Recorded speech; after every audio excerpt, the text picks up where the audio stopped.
На Европскиот ден за граѓанска правда, Комората за медијатори ги запознава граѓаните со бенефитите на алтернативните начини на решавање на спорови.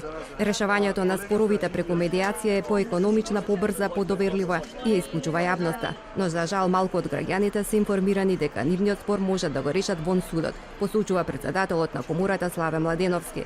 Оттаму потенцираат дека тужбата мора да биде последната опција во решавањето на споровите. Наместо да ги поканеме граѓаните кај нас во нашето седиште, ние одлучивме да дојдеме меѓу нив во непосредни разговори и контакти со граѓаните, да им стоиме на услуга за информации, повеќе за медијацијата да разберат, за кои се медијатори во Република Македонија, кои спорови може да ги решаваат во медијација. Вистинскиот бенефит до кој што сакаме да дојдеме е всушност македонското општество да биде помалку конфликтно и граѓаните многу повеќе да ја користат медијацијата во решавање на споровите.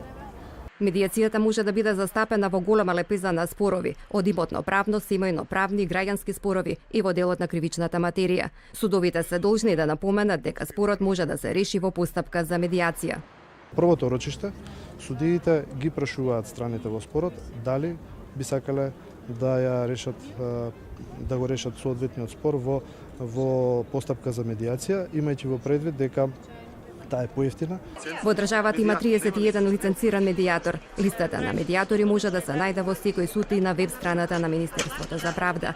Медијацијата е поевтина постапка, трае многу помалку од судските постапки и е доверлива за разлика од судските пресуди кои се објавуваат јавно, велат од Комората.